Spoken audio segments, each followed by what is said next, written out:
뉴스 시작합니다. 김윤수입니다.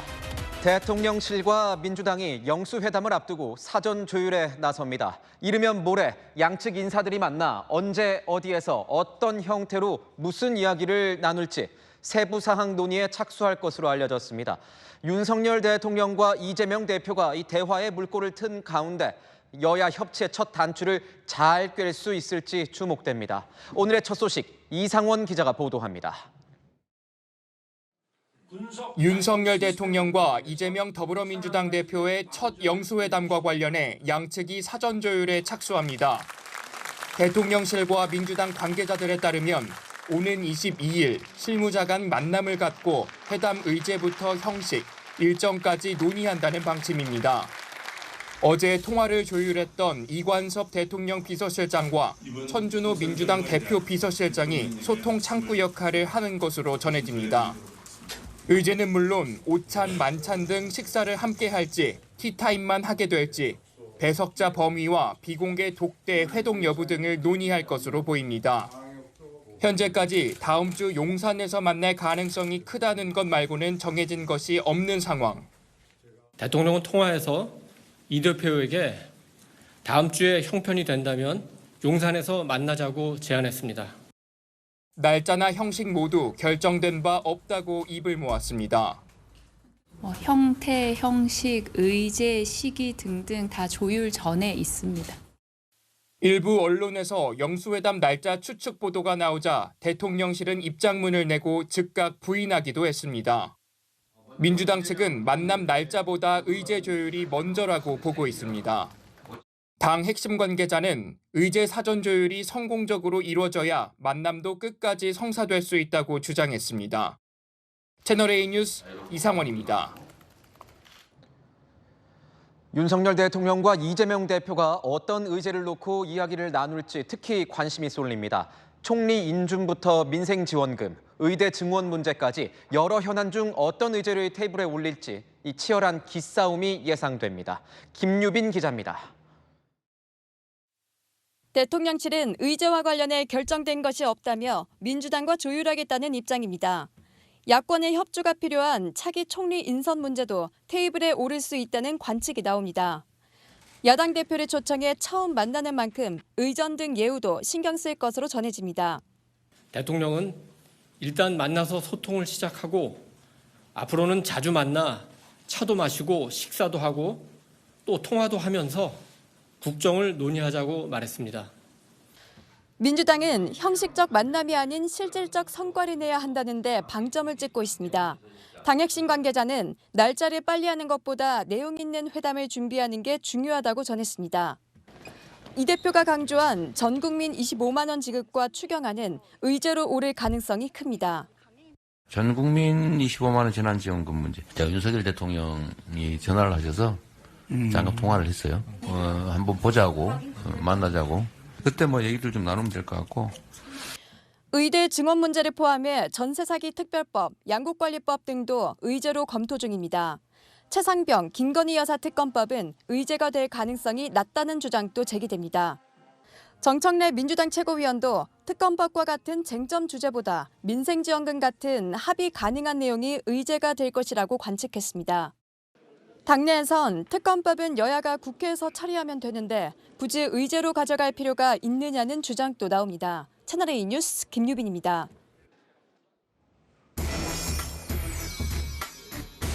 네, 아는 기자 정치부 이현재 기자 나왔습니다. 자, 이 기자, 영수회담이 성사되면 어떤 모습일까? 이 부분이 좀 궁금한데 어떻습니까?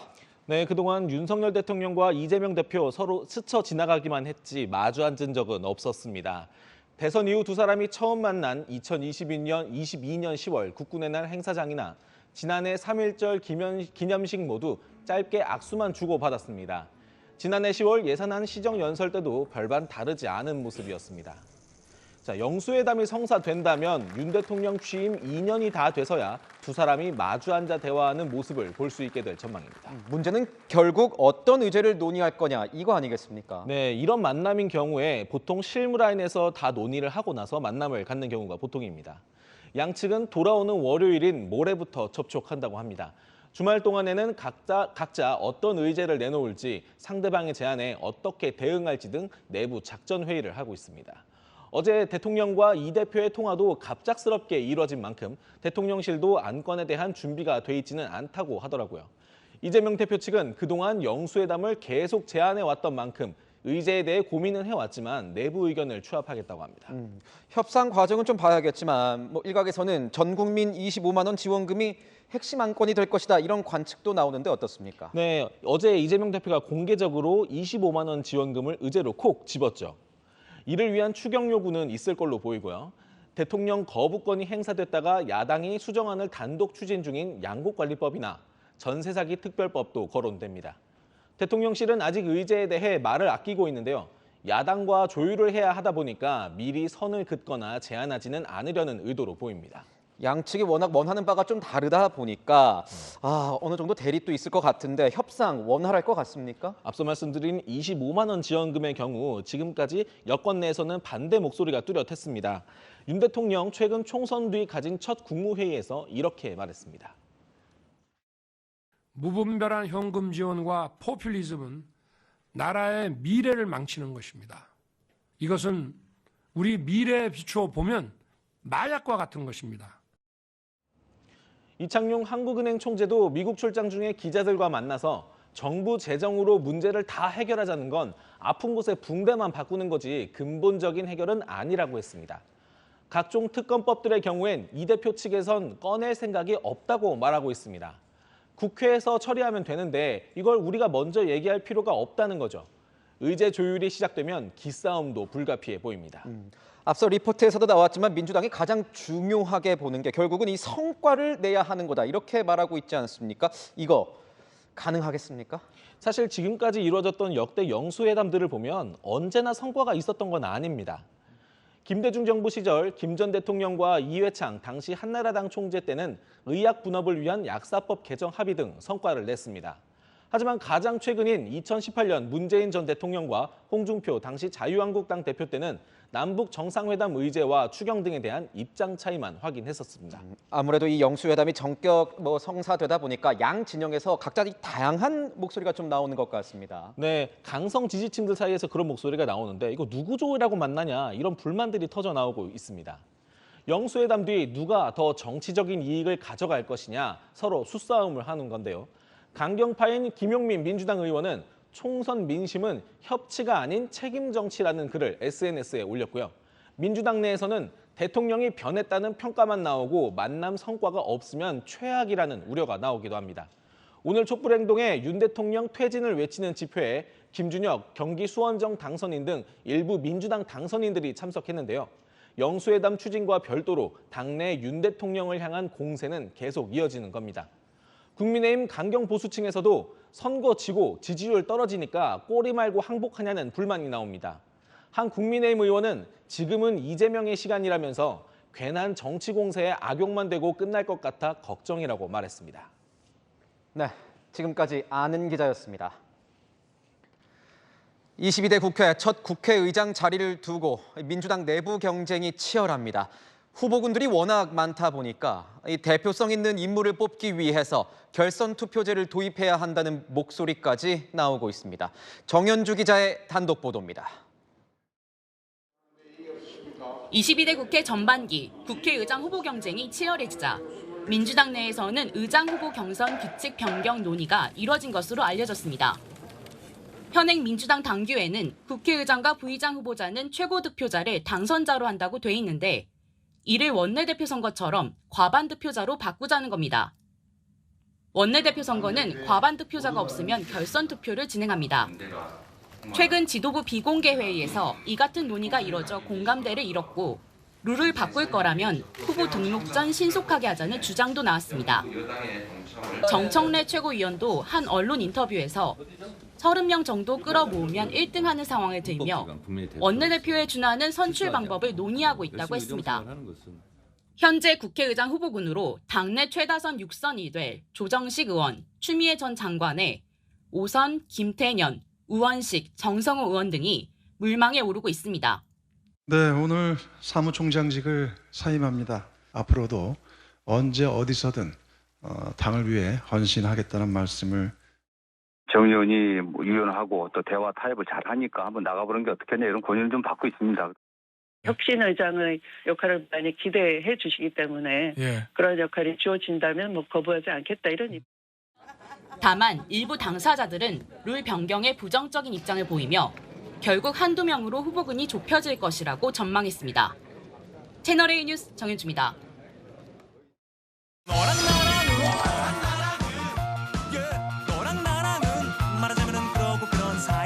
열한개랑 시작하겠습니다. 정치부 유승진 기자와 함께합니다. 첫 번째 주제 보겠습니다. 은퇴자와 이 주부라. 이준석 개혁신당 대표가 함께 보이는데 이건 무슨 이야기입니까? 네, 이준석 개혁신당 대표가 언론 인터뷰에서 한 말이 화제입니다.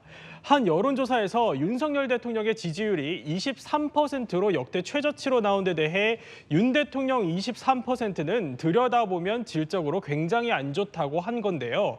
또 이 대표는 지지층이 가정주부와 무직 은퇴층으로 좁혀졌다는 얘기고 회사 다니거나 장사하시는 분들이 대통령을 다 욕하고 있는 것이라고도 설명했습니다. 그러면 실제 이 조사 결과는 어떻습니까? 네, 그래서 한번 살펴봤거든요. 윤 대통령이 직무 수행을 잘하고 있다는 응답자는 전체 23%인데요. 직업별로 보니까 전업주부 40%, 무직 은퇴 기타층의 35%가 윤 대통령이 잘하고 있다고 했습니다. 주부와 무직이나 은퇴층이 다른 직업보다는 이 대통령을 좀 더 후하게 평가하는 경향은 있다 이렇게 볼 수 있는 거죠. 다만 일부 누리꾼들은요, 관련 기사에 날선 반응을 보이기도 했습니다. 가정주부, 무직, 은퇴층 비하 발언 아니냐고요.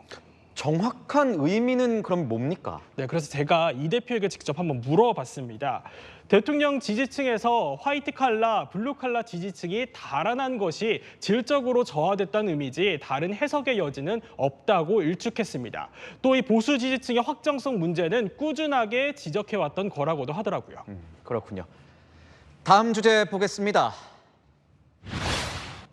한동훈 전 국민의힘 비상대책위원장이 보이는데 한 전 위원장이 복귀한다는 겁니까? 네, 그건 아닙니다. 한 전 위원장은 이 총선 패배 이후에 공개 행보 없이 두문불출하고 있죠. 총선 이후 여론조사 결과가 하나 나왔는데요. 장내 정치 지도자 선호도를 물었는데 한 전 위원장이 15%, 이재명 민주당 대표가 24%로 나왔습니다. 한 전 위원장이 정치권에 뛰어들기 전인 지난해 12월 한 전 위원장은 16%였는데요. 이후 점점 상승세를 보여 20% 중반까지 갔었는데요. 총선 이후 정치권 입문 전과 비슷한 수치로 다시 회귀한 거죠. 어디서 줄었는지 한번 살펴봤습니다. 이 국민의힘 지지층에서 14%포인트가 빠졌고요. 또 보수층에서 13%포인트가 줄었더라고요. 그래도 보면 이 여권에선 한 전 위원장 이야기가 계속 나오고 있지 않습니까? 네, 맞습니다. 이 한 전 위원장 본인이 던진 정치 개혁안들을 완수시키겠다고 한 만큼 여의도 복귀는 사실 예상되는 수준이거든요. 다만 등판 시점을 놓고 이런저런 말들이 계속해서 나오고 있습니다. 심평 변호사는 한 전 위원장이 당대표 출마를 강행할 것으로 본다고 예상을 했고요. 좀 더 쉼이 필요하다 이런 의견도 있습니다. 본인이 알아서 판단할 문제인데 그냥 만약에 제가 그 입장이다 그러면 좀 쉬는 게 더 맞지 않겠나. 조금은 얼마나요? 글쎄요. 뭐 한 6개월, 1년 정도겠죠. 한 전 위원장이 이번 전당대회로 복귀할지는 다음 달쯤이면 윤곽이 드러날 것으로 보입니다. 한 전 위원장이 어떤 선택을 할지 좀 봐야겠군요. 마지막 주제 보겠습니다. 영남 대 영남, 이건 무슨 이야기입니까? 네, 바로 국민의힘 이야기입니다. 총선 참패 이후 당내에서 자성의 목소리들이 줄을 잇고 있죠. 공통된 말들이 있는데요. 바로 영남 중심 지도부, 또 영남당 이미지를 벗어야 한다는 겁니다. 영남 중심당의 한계. 또 그러다 보니까 공천에 매달릴 수밖에 없습니다. 그러다 보니까 당 지도부나 대통령한테 다른 소리를 준다는 거죠. 영남의 잔년으로 계속 남아서 이런 위기들을 계속 가지고 갈 것인지. 안 바뀌면 이제 사실 영남 당으로 전락하는 건데. 네, 이렇게 지적은 하고 있는데 영남 의원들이 듣기에는 썩 좋은 말은 좋은 말은 아닐 것 같아요. 네, 아무래도 그렇겠죠. 공개적인 불만도 그래서 터져 나왔거든요. 권영진 대구 달서병 당선인은요, 이 선거 때만 되면 영남에 와서 표 달라고 애걸복걸하고 또 무슨 문제만 생기면 영남 탓을 한다면서 참 경우도 없고 모욕적이라고 반발을 했습니다. 이번 총선 참패는 수도권과 충청에서 했는데 왜 영남 탓을 하냐며 윤상현 의원을 겨냥하기도 했고요. 이철우 경북도지사는요, 당 지도부 탓, 대통령 탓, 영남 탓 등 여러 원인을 얘기를 하는데 잘 되면 내 탓, 잘못되면 조상 탓이라는 속담이 있다고 꼬집기도 했습니다. 윤상현 의원은요, 별안간 영남과 수도권 갈등으로 비화되는 양상이라며 영남 유권자들의 뜻을 호도해서는 안 된다며 진화에 나섰습니다. 총선이 끝난 지 이제 겨우 열흘이 지났죠. 이번 당내 갈등이 차기 당권과도 무관치 않다는 해석도 나오고 있는데요. 반성의 시간도 국민 모두가 지켜보고 있다는 사실을 기억했으면 합니다. 네, 지금까지 여랑야랑이었습니다. 50대 남성이 휘두른 흉기에 경찰관 3명이 다쳤습니다. 거세게 저항하는 통에 이 테이저건과 실탄까지 사용해서 검거했습니다. 강경모 기자가 취재했습니다. 주택가 담벼락에 혈흔 자국이 선명합니다. 50대 남성 A씨가 자신의 집을 찾아온 경찰관 4명에게 흉기를 휘두른 건 어제 오후 5시 반쯤입니다.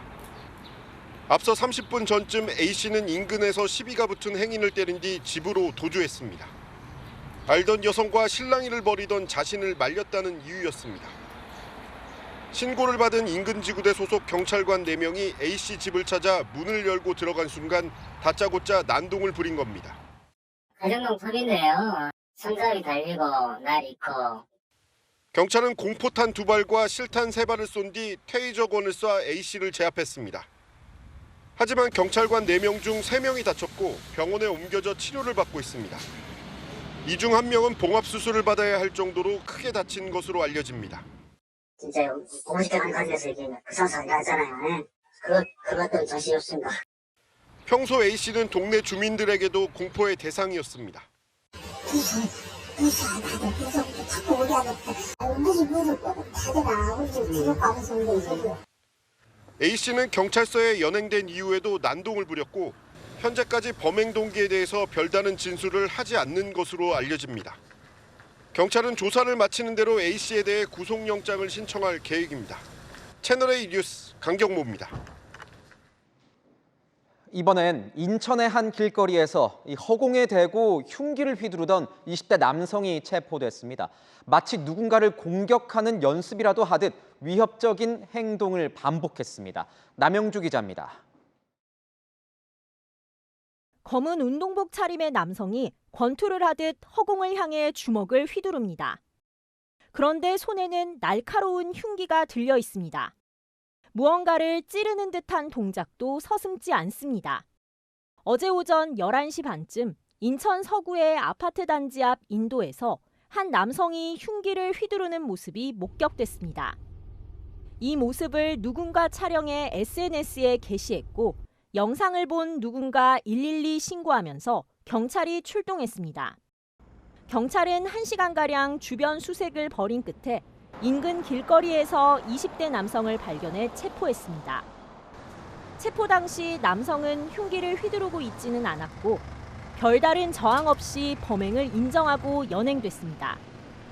인근의 아파트 단지와 학교, 학원이 많다 보니 학부모들은 두려움에 떨어야 했습니다.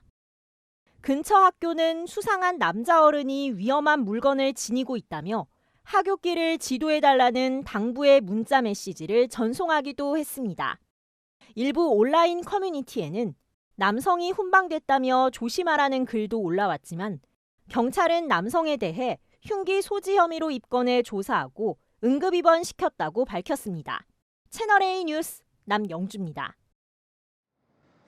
화물을 제대로 싣지 않거나 적재량을 초과해서 싣고 다니는 이 화물차는 도로 위에 시한폭탄으로 불립니다.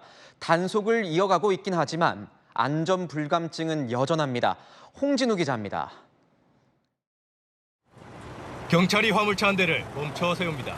짐칸엔 쇠사슬과 쇠막대기가 고정되지 않은 채 방치돼 있습니다. 차가 덜컹덜컹하면 이게 덜친단 말이에요. 화물차 운전기사는 떨어질 리가 없다며 되레 화를 냅니다. 또 다른 화물차에선 도로 위 흉기로 꼽히는 판스프링이 발견됩니다. 선생님은 이거 안 떨어진다 하더라도 이게 차가 안 돼요. 커다란 목재를 제대로 묶지 않고 다니던 화물차도 적발됩니다. 도로에 떨어지면 무게가 되잖아요, 사장님. 과다적재로 적발된 1톤 트럭. 적재한 크기를 훨씬 넘어가는 짐이 금방이라도 무너질 듯 위태롭습니다. 이 차 지금 용량 초과됐거든요. 적재함을 지금 여기 지금 넘었습니다. 조금이라도 더 실으려 화물칸을 불법 개조하는 경우가 부지기수고 단속에 대비한 듯 번호판 가운데를 슬쩍 가린 차량도 있습니다. 단속한 지 2시간 만에 61건의 불법 사례가 적발됐습니다. 대형 사고를 유발할 위험이 큰데도 일부 화물차 운전자들은 다들 이렇게 한다며 토로합니다. 노동차가 신고되는 차들이 있습니다. 고속도로 넘어가요. 최근 3년간 낙하물로 인한 교통사고는 800건이 넘고 1,300명에 가까운 사상자가 발생했습니다.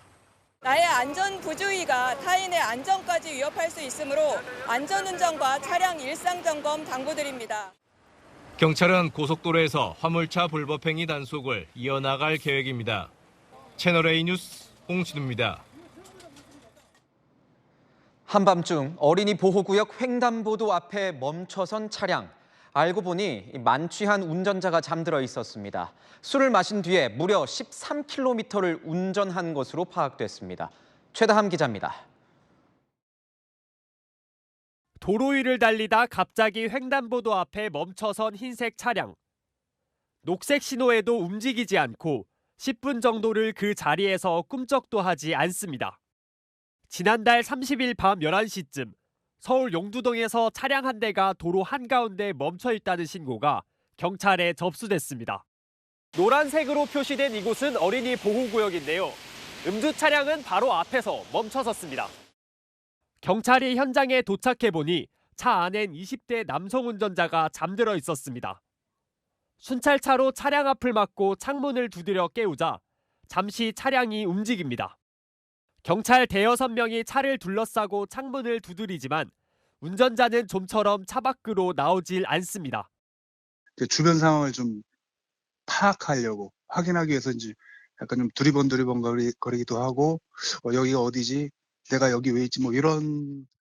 수차례 경고 끝에 차량 문을 열고 나온 운전자는 음주 측정 결과 면허 취소 수준, 만취 상태였습니다. 이 남성은 지인의 결혼식에 참석해 술을 마신 뒤 13km를 운전해온 것으로 파악됐습니다. 경찰은 남성을 도로교통법 위반 혐의로 체포했습니다. 채널A 뉴스 최다함입니다. 최근 고양이들이 원인을 알 수 없는 병에 걸리고 심지어 사망했다는 의혹이 잇따라 제기되고 있습니다. 전국적으로 수백 마리가 넘는데 정부가 특정 사료와의 관련성을 조사 중입니다. 임종민 기자입니다. 지난달 홍동민 씨는 키우던 고양이와 갑작스럽게 이별했습니다. 반려묘가 갑자기 기력이 떨어져 병원에 입원시켰는데 하루 만에 폐사했습니다. 좀 걸어봐라고 일으켜도 보고 자꾸 막 흔들어도 보고 이랬는데 애가 막 움직이질 않아요. 최근 비슷한 사례를 겪었다는 반려인들이 늘고 있습니다. 대부분 고양이가 갑자기 다리를 절거나 기력이 쇠하는 등 이상 징후를 보였습니다. 동물보호단체 조사에 따르면 지난 일주일 사이 전국에서 이런 증상을 보인 반려묘는 230마리를 넘었습니다. 이 중 88마리가 폐사했습니다. 반려인들은 대부분 비슷한 시기에 제조된 특정 사료를 먹고 증상이 나타났다고 말합니다. 마지막으로 그 제조달에 생산된 사료를 저희가 먹은 상태고 4월 중순경으로 해서 갑자기 애가 못 걷더라고요. 2024년 1월부터 4일 생산된 제품들 피해자 대부분이 마지막으로 구매한 제품의 생산 연도가 해당 월이다라고. 폐사 숫자가 늘면서 정부도 조사에 착수했습니다. 농림축산식품부가 검사 의뢰를 받은 사료 3종과 제조사 5곳을 조사했지만 특이사항이 발견되지 않았습니다. 현재는 30여 건의 사료를 추가 검사 중입니다. 고양이 신경근육병증은 굉장히 희귀 질환 중에 하나이고요. 전국적으로 희귀 질환이 폭발적으로 일어나고 있다. 전문가들은 질병 원인이 밝혀지지 않은 상황에서 반려묘의 사료 변경이나 환경 변화는 자제하는 것이 좋다고 조언했습니다. 채널A 뉴스 임종민입니다. 사채 한 번 잘못 썼다가 불법 추심에 시달리는 피해자들이 적지 않습니다. 일부 사채업자들은 나체 사진까지 이용해서 협박을 일삼고 있습니다. 사건 현장 360 이세하 기자가 취재했습니다. 아들 학교에 사진을 보내겠다 이런 협박하고 무서워가지고 지금 벌벌 떨고 있거든요 지금.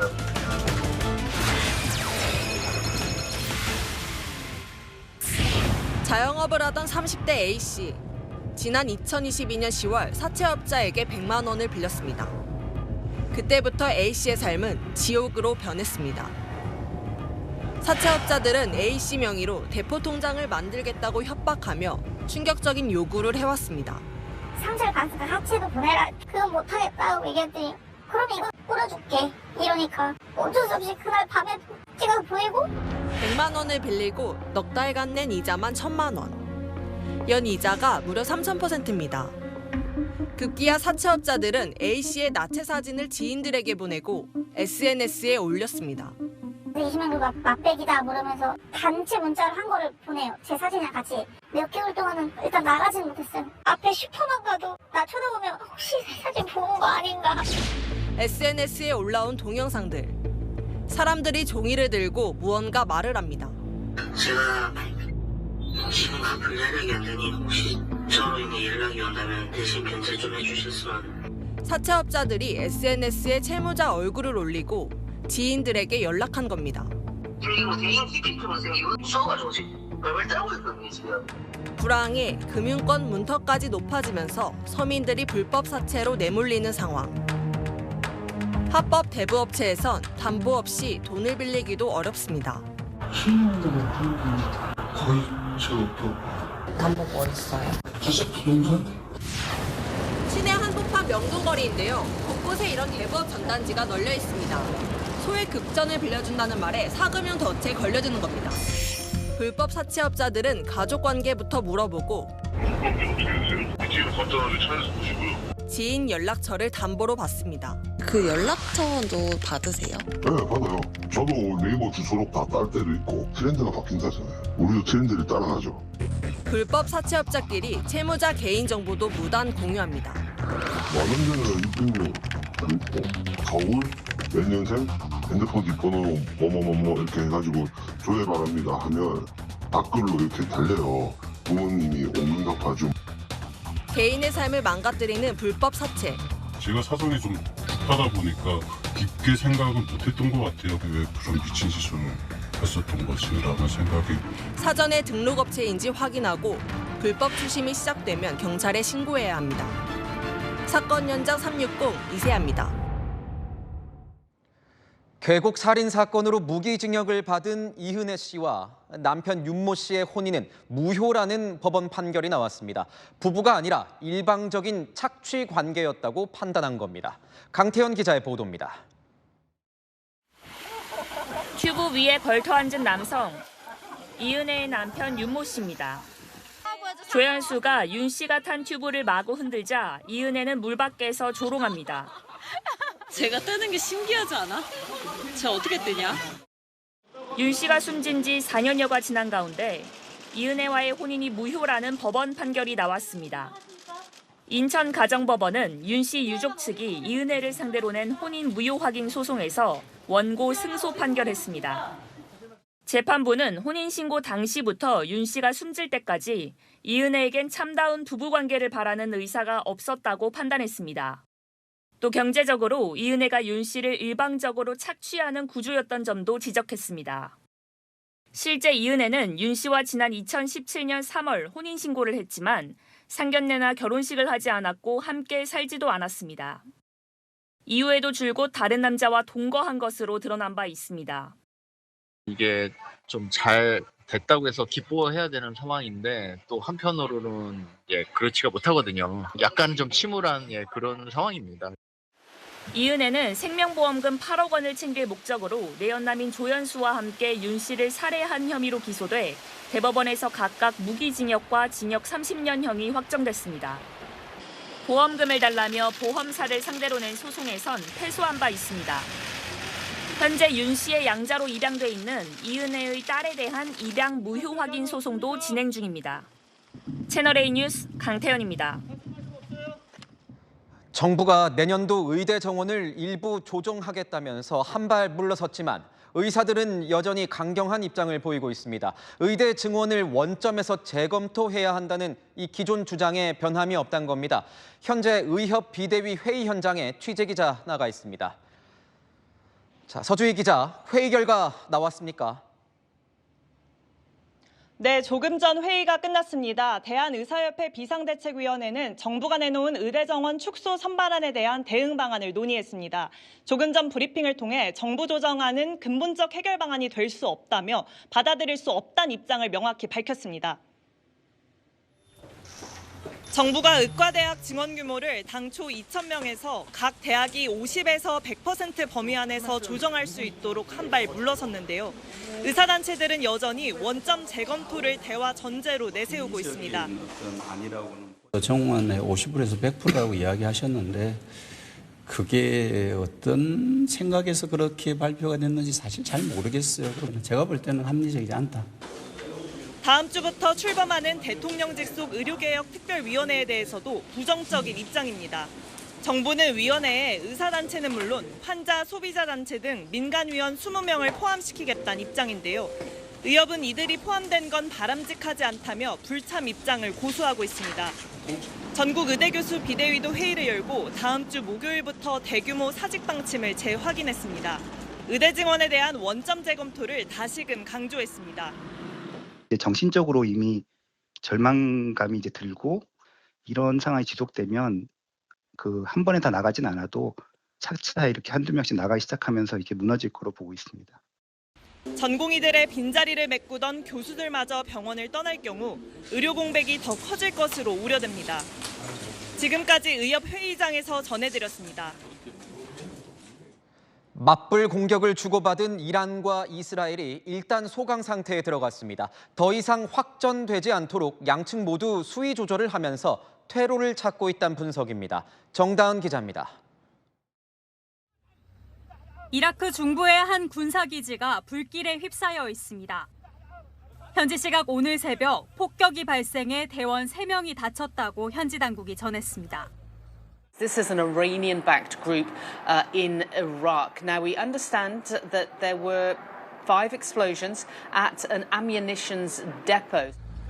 이스라엘이 이란 본토의 공격 원점을 겨냥해 재보복한 지 하루 만에 중동 지역에서 또 포성이 울린 겁니다.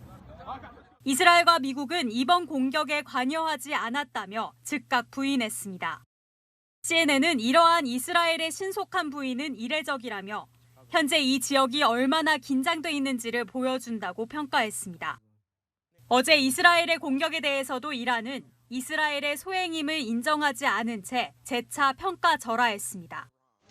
지난 1일 시리아 주재 영사관 폭격 당시 즉각 이스라엘을 배후로 지목하며 보복을 예고했던 것과는 다른 모습입니다. We do not seek to create tension and crisis or increase such situations in the Middle East. 이스라엘도 이란 재보복 사실을 아직까지 공식 확인하지 않고 있고 미국도 공개적 언급을 꺼리고 있습니다. We do not have any comment on the reports at this time. AP통신은 이스라엘과 이란이 이스라엘의 명백한 공습을 축소하면서 긴장 완화를 시도하고 있다고 전했습니다. 채널A 뉴스 정다은입니다. 경제난에 시달리고 있는 아르헨티나에서 상원 의원들이 자신들의 월급을 기습 셀프 인상해서 논란이 되고 있습니다. 한 번에 무려 170%를 인상했는데 투표에 걸린 시간은 단 6초였습니다. 배정현 기자입니다. 현지 시각 그제 열린 아르헨티나 상원의회입니다. 한 의원이 의장에게 법안 처리를 요청합니다. Firmado por varios senadores que está también en la banca de cada uno para que sea puesto en consideración. 법안 내용도 밝히지 않은 채 통상 진행되는 토론도 없이 곧바로 투표에 들어갑니다. Corresponde entonces votar la habilitación sobre tablas a mano alzada del proyecto 615/24 de autoría de varios senadores que obra sobre las bancas, requiriéndose 2/3 de los votos. 말이 끝나기가 무섭게 의원들은 잇따라 손을 들고 법안은 속전속결로 통과됩니다. Aprobado. Buenas tardes. 이 법안은 상원 의원들의 월급 셀프 인상안으로 170만 페소에서 450만 페소로 우리 돈 700만 원대까지 월급을 170% 올리는 내용입니다. 거수 투표로 통과시키는데 걸린 시간 단 6초였습니다. 경제 위기를 겪고 있는 시민들의 고통은 외면한 채 제 밥그릇만 챙겼다는 비판이 일고 있습니다. 아르헨티나의 최근 넉 달 누적 물가 인상률은 90%가 넘습니다. No hay baja de inflación. Es puro verso. Subieron excesivamente con el aumento del dólar. Pero ahora el dólar bajó, se estabilizó, pero no la baja nadie. Siguen los precios igual. 아르헨티나 대통령은 여당 의원들은 법안에 반대했다며 발뺌했지만 모든 정당들이 표결 전부터 사전 동의한 사실이 들통났습니다. 법안 가결 요건에 못 미쳤다는 현지 언론의 의혹도 제기됐지만 상원은 합법적 통과라며 버티고 있습니다. 채널A 뉴스 배정현입니다. 요즘 우리나라를 찾는 일본인 관광객 사이에서 명동만큼이나 인기를 끄는 곳이 바로 신당동입니다. 동대문역과 신당역 사이에 위치한 패션거리는 오늘도 불야성을 이룹니다. 김재혁 기자입니다. 늦은 밤 서울 신당동 거리입니다. 액세서리를 파는 건물에 일본, 중국 관광객들이 줄지어 들어갑니다. 이 골목은 화장품과 과자류 등을 파는 잡화점이 늘어섰습니다. 외국어 간판을 달고 늘어선 상점들은 새벽 5시까지 문을 엽니다. 원래는 가게가 닫을 야심한 시간이지만 이곳 거리는 아직까지도 밝은데요. 지금까지도 외국인 관광객들의 발걸음이 끊이지 않고 있습니다. 온라인에서 10,000원이 넘는 마스크팩. 이곳에서는 절반도 안 되는 가격에 살 수 있다 보니 관광객들 사이에서 입소문이 났습니다. 昔に来てそこからずっと来てます。安い。メルフィールのパック、マスクパック、めっちゃいいこれ。이거 너무 좋아。ここで買った。すごい安い。買いたいものが一気にここで手に入るので、美容グッズ見たい時にはもうぜひここに来ると全てが買えると思います。 주전부리를 포함해 다양한 기념품도 저렴한 탓에 외국인들에겐 귀국 전에 꼭 들려야 할 필수 코스가 됐습니다. 인근 동대문 등 도매상들이 많이 모여있는 지리적 특성도 영향을 미쳤습니다. 지난 2년간 일본에서 동대문은 가장 많이 검색된 한국 관광지 4위에 올랐습니다. 도매 시장이 안 좋다 보니까 관광객들이 이제 좀 오면 좀 싸게 팔았더니 각국 나라마다 다 소문이 나가지고 많이 들어오세요. 신당동 거리가 새로운 외국인 쇼핑 성지로 자리 잡고 있습니다. 채널A 뉴스 김재혁입니다. 총 123층, 무려 2,900개가 넘는 계단을 뛰어오르는 수직 마라톤 대회가 열렸습니다. 김호영 기자가 2,000명의 참가자들과 함께 땀을 흘렸습니다. 김호영 기자입니다. 이른 아침 출발선을 가득 채운 참가자들. 각자의 방법대로 몸을 풉니다. 먼저 하자, 화이팅! 신호총이 울리고 3, 2, 1,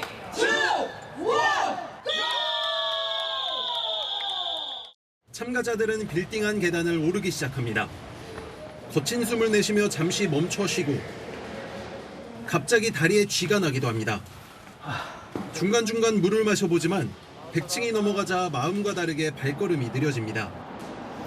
123층, 2,900개가 넘는 계단을 오르는 이색 마라톤 대회 현장입니다. 기자도 잠시 도전해봤습니다. 땀이 비오듯 쏟아지는데요.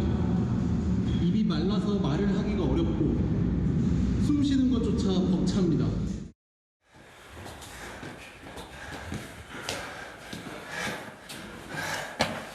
저는 지금 걸어서 30층 올라왔습니다.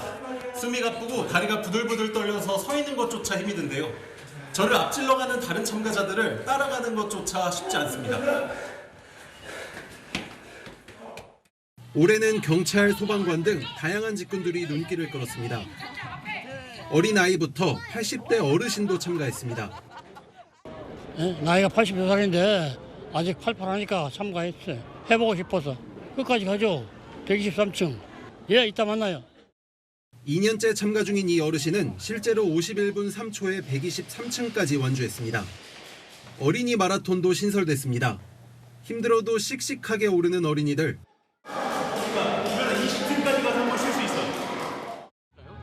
아이랑 추억을 만들 시간이 많이 부족했는데 힘든 과정을 극복하는 추억을 함께 공유하고 싶어서 오늘 대회에는 총 2,200명이 참가했습니다. 123층에 가장 먼저 도착한 참가자의 기록은 19분 27초. 지난해 1등보다 19초 빨랐습니다. 평소에 자전거 달리기를 많이 하는데 그게 훈련에 도움이 많이 됐던 것 같아요. 궂은 날씨도 막지 못한 뜨거운 마라톤, 4월 봄날의 추억이 되었습니다. 채널A 뉴스 김호영입니다. 전국적으로 종일 비가 내린 가운데 제주도에는 비바람이 매우 거셌습니다. 산간에는 오늘 하루 80mm에 가까운 비가 쏟아졌고 제주를 오가는 항공편들이 결항되기도 했는데요. 비는 거의 그쳤다고 보셔도 됩니다. 제주도는 모레까지 비가 오락가락할 텐데 양이 많지 않습니다. 서울 등 중부는 오늘 밤, 남부는 내일 저녁에 모두 그칩니다. 앞으로 동해안은 최고 40mm, 나머지는 5에서 10mm가 더 내리겠습니다. 내일 아침 기온은 서울이 15도로 오늘과 비슷하겠고 한낮에는 서울 22도, 대구 19도, 광주 20도를 보이겠습니다. 다음 주 초반까지 동해안과 제주에는 비가 오락가락합니다. 그친 뒤 후반에는 전국이 맑겠고 기온도 점차 오르겠습니다. 날씨였습니다.